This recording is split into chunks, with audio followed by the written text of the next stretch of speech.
काका कहते माखो लगेला पवन पुत बजरंग बली ने भौजी कैसे लंका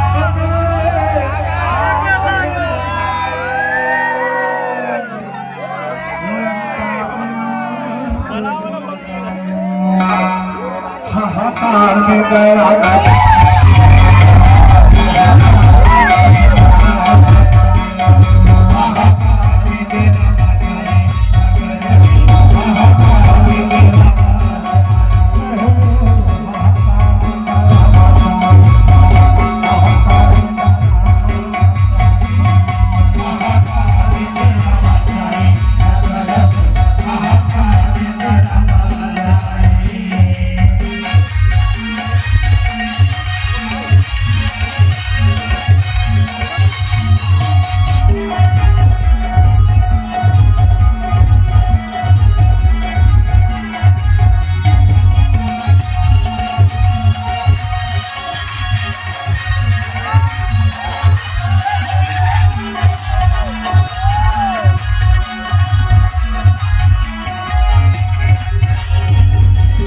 जामवंत के बचन सुन के हनुमान लंका में आए। जामवंत के बचन सुन के हनुमान लंका में आए। मसल मसल मारे निशाचर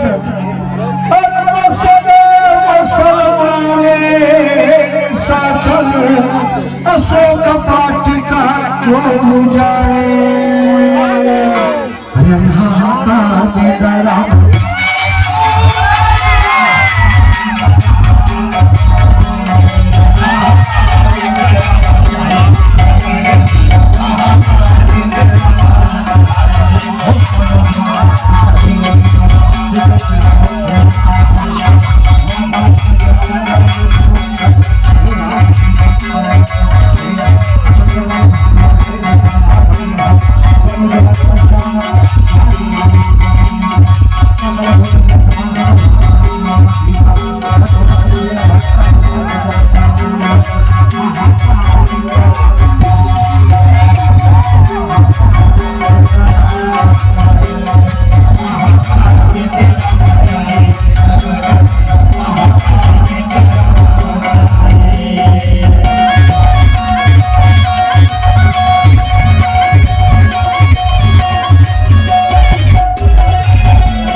हनुमान को बांधराज सभा में लाए।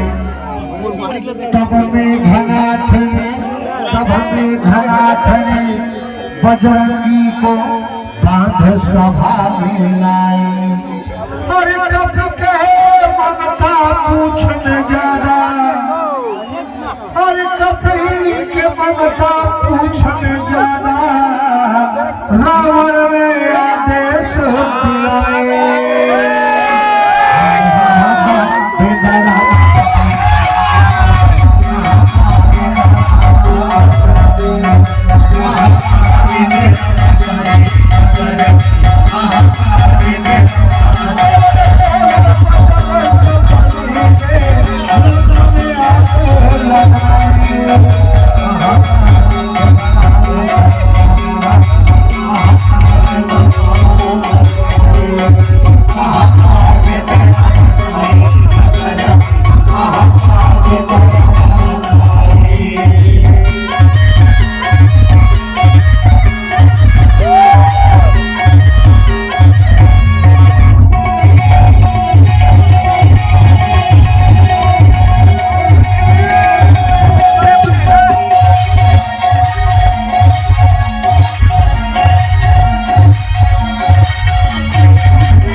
तेरे चुहाए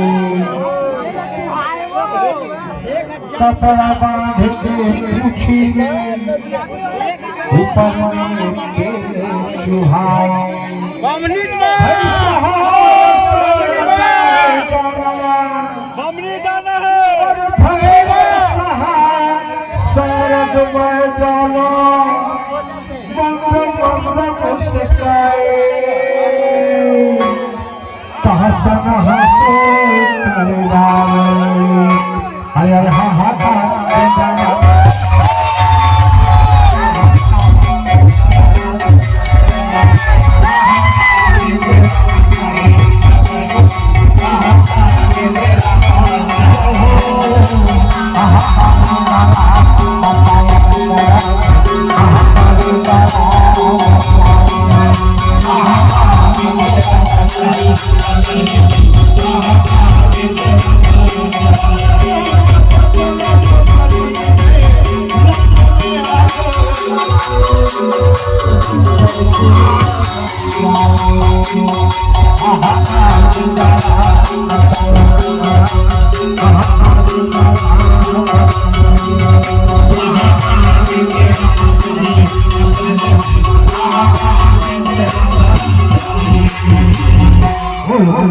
हर की